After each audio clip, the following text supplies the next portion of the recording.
great. Gosh, it's quite a piece for before lunch, isn't it, really? And that mysterious last bar, which is a full bar's rest with a pause on it. Oh, how to finish this piece in a concert is very difficult to know, because unless you know the piece, you don't know when it ends, because it ends in the middle of everything. So if you do know the piece, you're going to clap too soon. If you don't know the piece, you're not going to know when to clap. I actually went to hear someone playing it in New York when I was a student, and she finished the piece and she leapt off the piano bench, you know, like this at the end of it, and nobody applauded. And so she sort of had to put her hands down, and then people started to, so yeah. But you handled it very, very well. So, you know, well, so many details and bigger things that we can talk about in this piece. But before I forget, this is an E natural, not an E flat. Yeah. And there are a couple of other things which I think were just a memory, but I think that might actually be a misreading. But the memory things, it doesn't go the F sharp. It's just the A flat this time, and little things here and there. But that's pedaling. Can we just try this? So from here, I want you to keep the pedal and don't change it at all until here. Okay? So 2 pages. I want you to see how it sounds and feels. So we can even get into it, if you like, from there.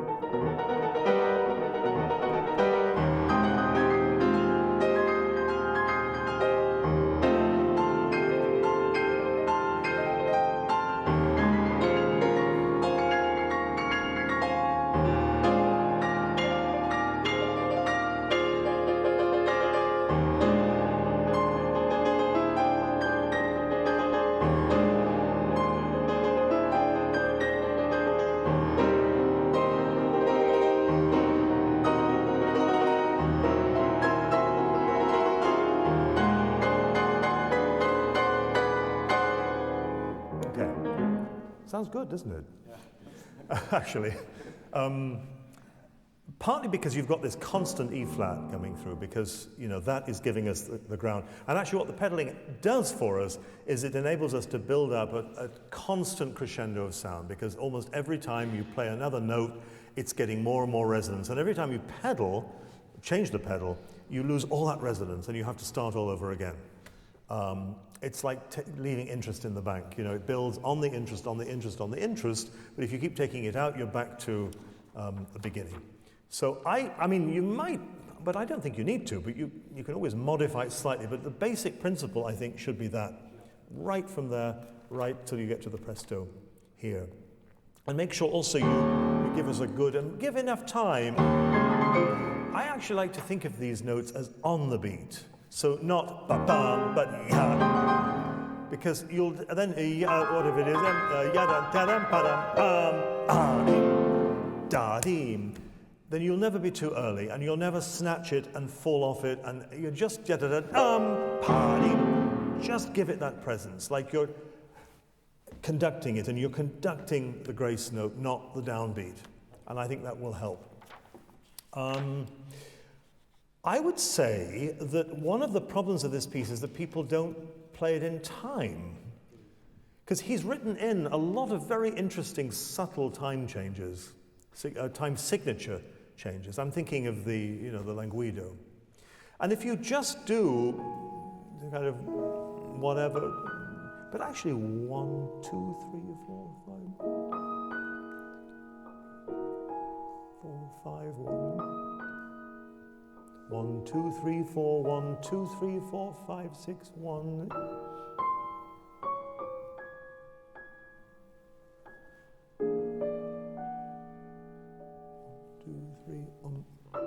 It's actually, I think, much more interesting, because otherwise it just feels like we're nowhere, and it's just all. And I don't think Scriabin is just about a haze of color. I think he's written a lot. He's a very precise notator, almost sometimes too precise. You know, there's almost too much detail. But I don't think he just wants it to be a wash. I mean, there's a real interior rhythm going on here, and I think it's because, for instance, if it, I don't think it's as expressive. It actually has tension within that rhythm. I think I would finger this with the 5/2, so that you're there. Then you have to change fingering. I know I do too. A lot of people using the thumb. The key, though, is to finger it 1, 3, 4, 5, and not 2, 3. So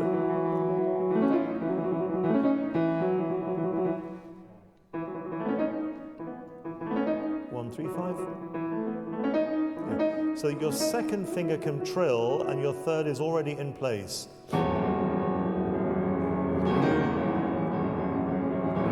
And also, I don't just want to hear like it's all a rumble. The right hand is a trill, and this is yakata, yakata. It's a timpani or something.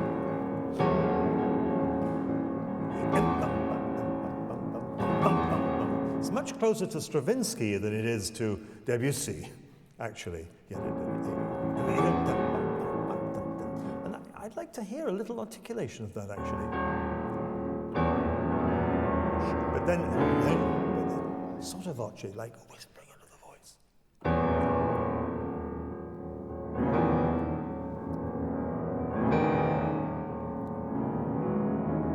Well, and then if you want it, I know that's a common thing, which does help to give you the loudest note on the top, but you don't want it to be the only loud note. That's the only danger with that fingering. We do what? So that this is already setting us up for this. We don't want to, yeah. Just be careful, we have the right length here. So we have 4 beats, then 3 and 3. It really does tighten the piece up. Because this is, I think this is the greatest, for me, of the Scriabin sonatas, because I think it combines all of the imagination of the later ones with something of the rigor and structure of the earlier ones. And I love the way it's basically a perfect sonata form, as well as being completely off the page. And I don't think it's ever going to sound normal, this piece, even if you play it completely metronomically. It's always going to have a wonderful craziness about it. So I would emphasize, if you like, the rational side, and I think the irrational will take care of itself. Be careful, we have enough of a pause here. Run! You've got time. Allow that to have its gesture, to have its moment. Well, let's leave the introduction for now and go to the Languido. But they're 2 different voices. It's not, but it's, sorry. This is a different voice instrument entirely. But this is longer. 1, 2, 3, 4, 5, 1, 2, 3, 4. Unless you want the whole thing to be faster, which is also possible.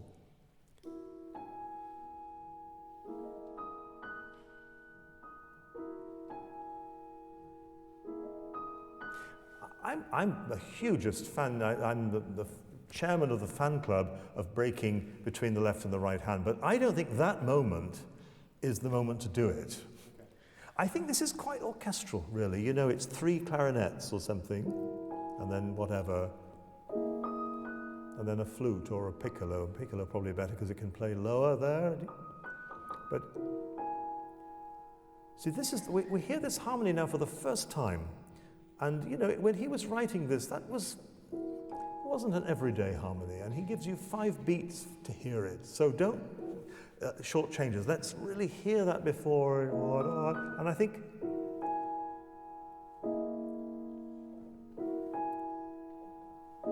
because he's written in the split in the first bar, I think this should be together, because otherwise, if you go as you do, I think you've spoilt a real key to the motive of what's going on here. Let me have enough E.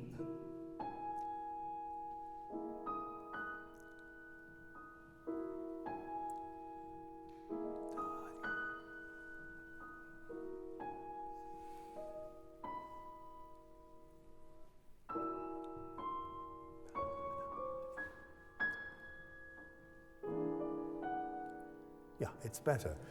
He's written with desire here. He's given it to you because he's given 1, 2, 3, 4, 1, 2. You know, you're breathless. You're going one beat earlier than you have before to get to that second bar, and then you wait one beat longer than you did in the first bar. It's as subtle as Boulez. I mean, as precise in its, and this 1, 2. These are all on the offbeat. 1, 2, 3, 1, da, da, then we 1, 2, 3, 4, 5, 6, 3 dots, 1, bum. So if you go da, dum, or something, ah, yam, bum, bum, 3 droplets, and then ya, da, dee. And that rest is also so important. If we just pedal it through, somehow it's quite syncopated, this. You know, it's not many pieces were written in 5/8 when this was written. It's yeah. Just let's go from the top of the page for now. And together, if you can.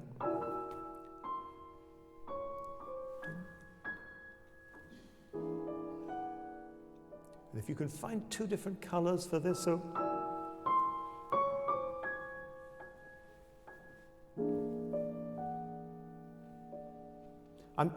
Later we can do, I don't want to put you into a straitjacket, but until we really get a sense of rhythm, I don't think we can move.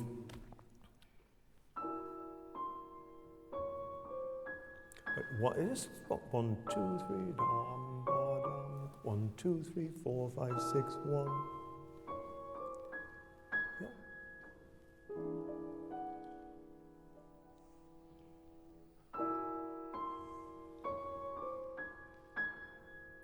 Yeah, it's pretty good. You see, I'm enjoying this, what you're doing. 1, ding, dum, da, da. These are 3 equal notes. Da, dee, dum, 3 quavers. Da, dee, dum. Let's just try it.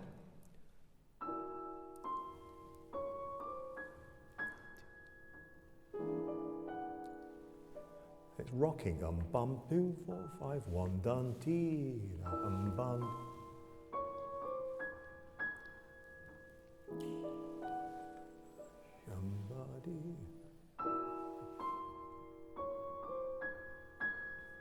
Not too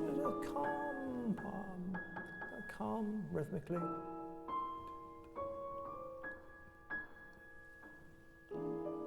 2, 5, 1, 2, 3, dum, ba. Try it without waiting too long on the F sharp. Just for now, we might add a bit later, but let's just try it now.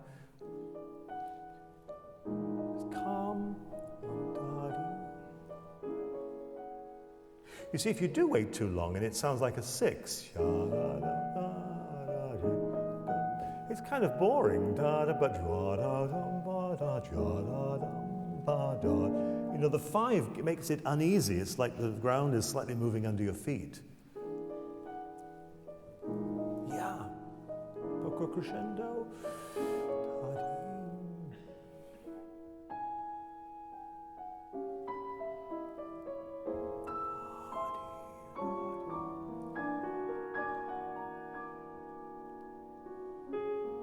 I didn't hear the last G sharp either time. You do play it, yeah? Yeah. Okay, I just want to make sure. Yeah.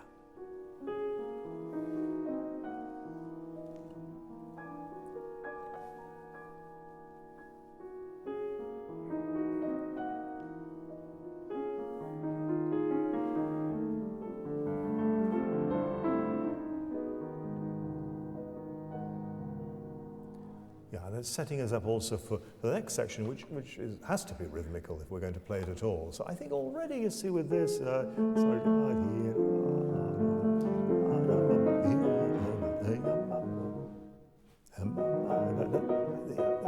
already this is, it's like he's laying out the motive he's going to work on the next section.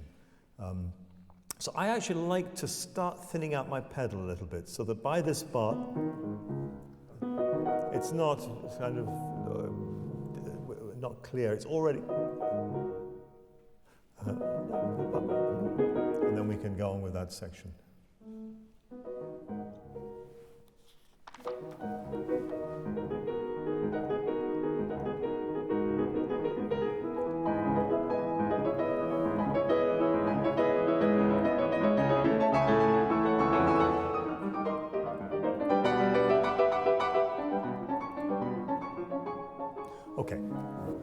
I mean, there's no way getting around this is a difficult passage. This is it, though. Right hand, it's the tune, yeah, but the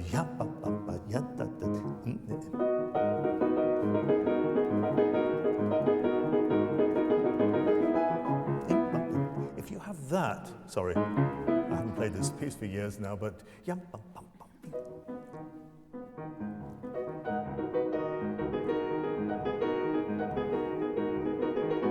okay, now what happens and it happens throughout the whole piece, is the end, and this happens to all of us actually, we don't end before we begin the next thing. So you're already thinking of that. Those last two notes, you have plenty of time before the next one. Yeah. Even think slower. Imagine a ritardando there. Yeah, not bad. And if you can do them all staccato, it would be great. Good.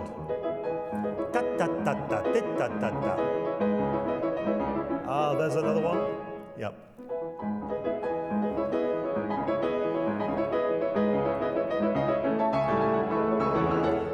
You're enough into the key. If you're too near the edge, if you're too this way, it's hard to articulate. So I know it's hard to get between the B, but yeah. I mean, there's also, if you have the patience and the time, you can repeat the top note with anything, with double notes or like these, with specifically. It can help. I don't know. I think it can help. It's worth trying anyway. It doesn't do any harm. Be careful that you get, when you have this in two hands, it must sound as the same as when you have it in one hand. So what I don't want is this one to sound a little bit feeble and then sounding perfect and fantastic. So if this is going to sound a little bit less, then make this one a bit less too. So they should sound equal. Close to the keys. The minute you come away from the key, it's going to be slower, sluggish, and less accurate. Try and be absolutely parallel. And you don't need to try to be staccato. So don't sort of do anything with the wrist or the fingers, or just play the notes. As if just, there's no arm movement. If you were going to do this, you might want to do various things, but here there's no time, and also it won't actually make any difference in the sound.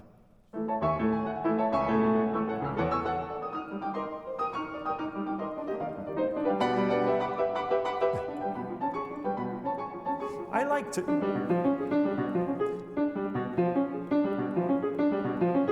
to do 1, 2, 5, 5, 2, 1. Not just because it's clearer, but it actually forces you not to rush. Because if you go, it can just get out of hand. But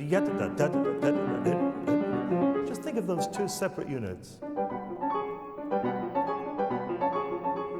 Yeah, and also sorry, there's plenty of time.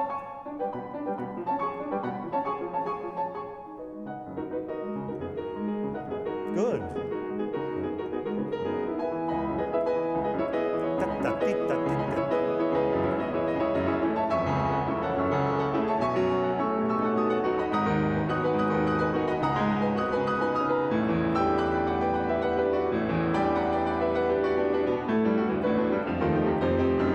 Great, well, it's much better. Fantastic. I don't know whether you're just warmed up or whether, but I think you just now need to be even more careful about the end of things. Yeah. So before you go for the next one, here,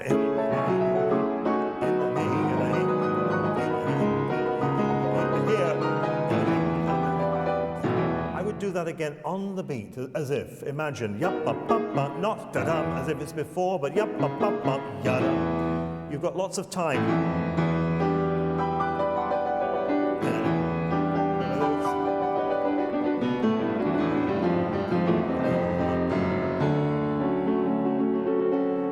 time for these trombones to have their space.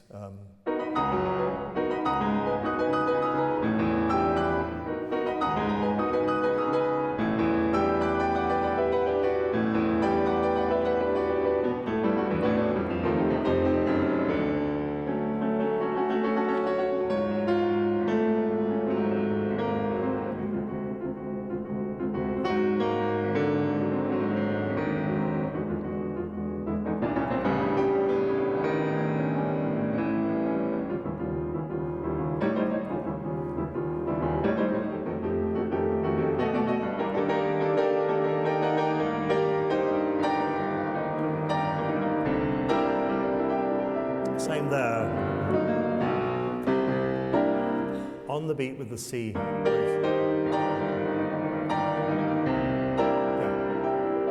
It's almost, no one would hear it. It's almost just for your own thinking. But it makes an absolutely enormous amount of difference. And, you know, the bigger hall that you're playing it in, the more difference it makes. With these, it says breathless, of course, but I still, breathless is still breathing. So it's very rhythmical. I mean, actually, all Russian music has tremendous rhythm. It's why it's so good for ballet. You know, almost all these composers work well in dance because of the rhythm, and everything is there. Rachmaninoff, and very often you hear Rachmaninoff with no rhythm at all, and he plays with such rhythm, his own music and other people's music. So I would just add that. The interesting thing is that it's only one F, all of this, until we get to this quasi-tromba. Yeah. I don't want it to sound weak, but it's just a help for us that we don't feel we have to pull every single stop out all the time. Music that's loud a lot of the time like this, the danger is that it just becomes too noisy, and then that it loses climaxes because you have nowhere to go, and it's just all, you kind of give away everything in the first instance. So I would emphasize, if anything, the softer things. It'd be nice to the rhythm these are all and this sings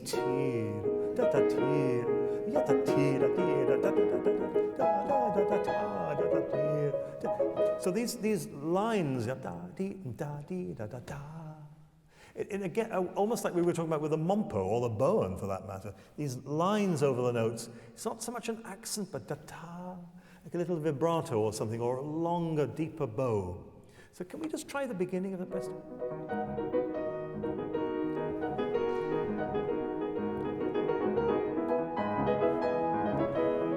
Yeah, okay. Maybe that's a little bit too much, but the idea is there. Okay, let's go on to the, I don't know whether it's the second subject or which subject it is, but this, the Meno Vivo.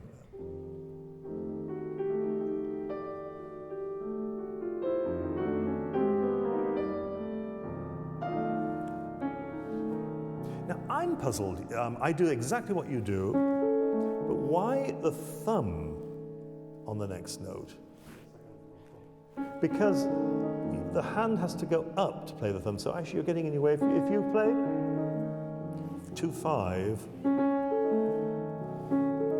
you can stay exactly in the same position, not to go up, and particularly when the bottom note is a flat, because then you have both fingers have to be up. Much better 2-5, I think, there.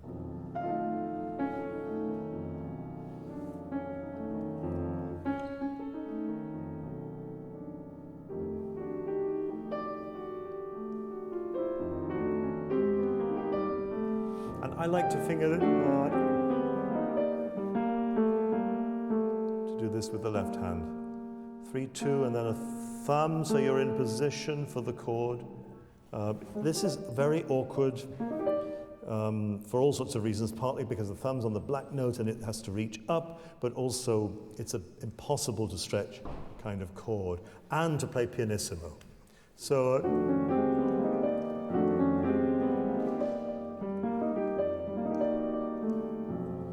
I would include, I think you do actually include that in the pedal for the next, so that we don't have a gap.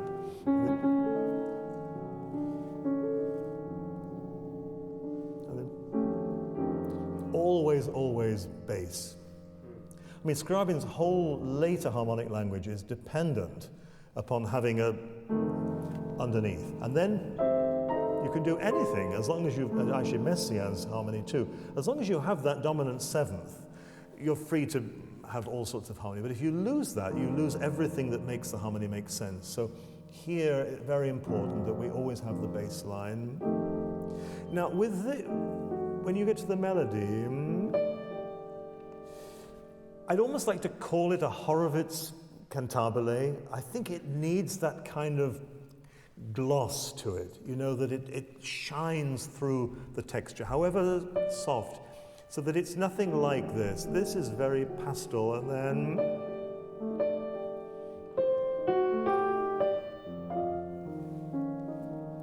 so that only that line is shining, everything else is in the shadow.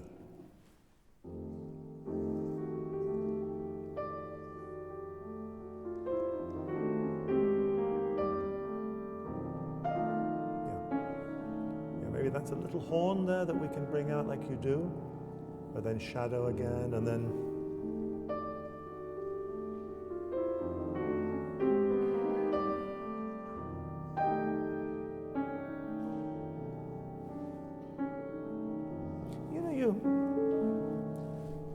you have more time than I feel. There's a sort of anxiety to get down there. Take the time you need.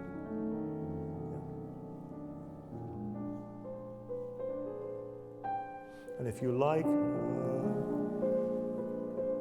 can start the left hand there. Again, this is.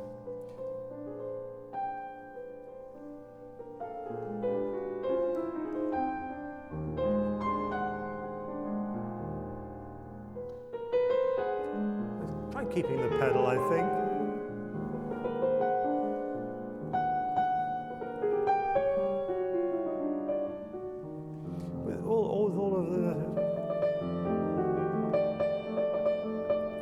Sound. If you just use the left pedal, not all the way down, but just tiny bit down, so that what we're doing is we're going away from the groove in the hammer. We're still on 3 strings, but we're away from the groove, and then we can actually sink lower into the key.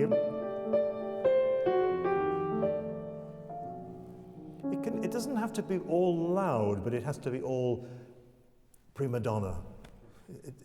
You know, it's a personality thing almost more than a dynamic thing.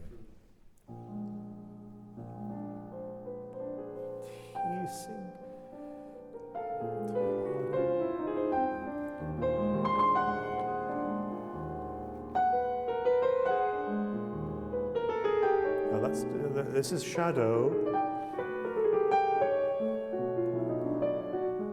Don't let them get in each other's way.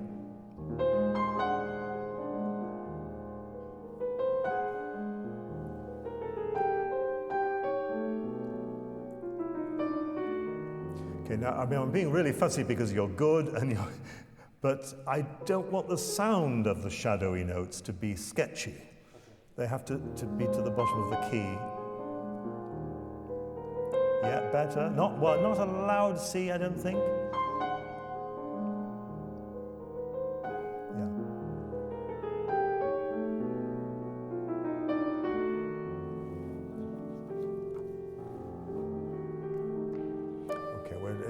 Minutes. Let's just we actually need to hear 2 semis. Yeah. And that rest is important.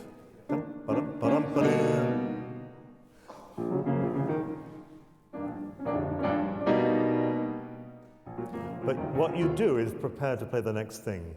You don't know what's coming next. You just go.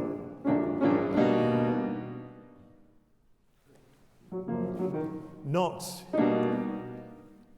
like you're all ready to go, you know.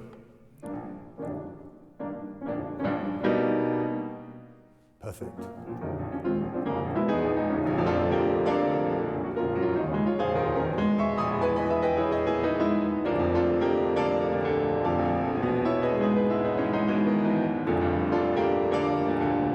Okay.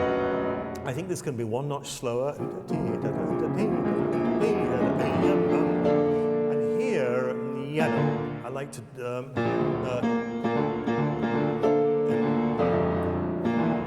so there's no worry about that leap. And on the beat, yadam, badam, not any feeling of da-dum, da-dum, da-dum, da-dum.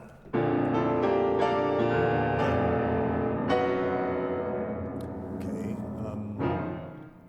yeah, and again, you've got time, don't swallow the ends of these, allow them to finish before you begin the next one. We're sort of already on overtime here, but that's okay for the moment. I mean, many of these principles work here too. And I think also if this is in tempo, it can be good. Same here that we characterize. The pedal, I like to add the octave. I don't know why. I mean, it's not that fast, and it really is weak as it's written. You actually won't even hear that you've added the octave, but you'll just hear the E clearly enough. I mean, it's really asking a lot for that one note to compete against these four when it's fast. And yes, try also with this to articulate the melody. So, so this isn't melody. Somehow that's Maybe you want to focus more on the left hand, and this more mezzo forte, a little lighter, and that way also you can grow.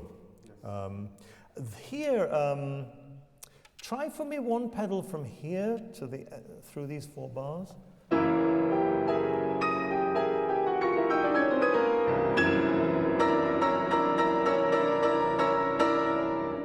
think it works.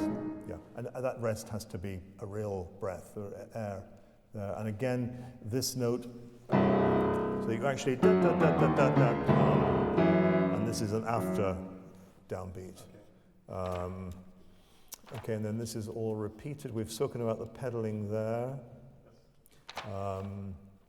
So again, if you're rhythmical here, this is a marvelous rhythm because you've got the triplets and then the duplets. Da da da da da da da ba dee ba dee da dee. It's not da. It's somehow weak. 1, 2, 3, but da dee da dee. Very exciting to have that.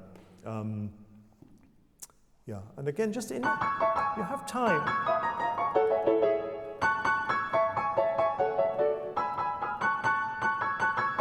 You can practice these.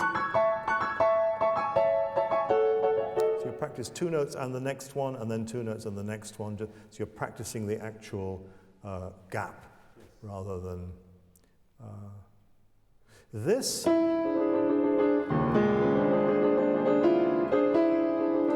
wouldn't try and. The 4th is quite ambitious, I think. Yeah. I would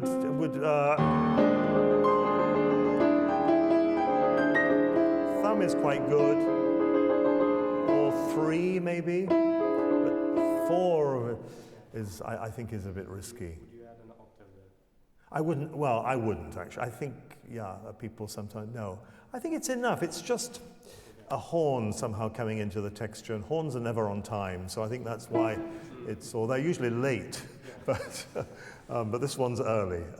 Yeah, but I think that's fine. Yeah. Good. Well, bravo, and thank you for. Thank you.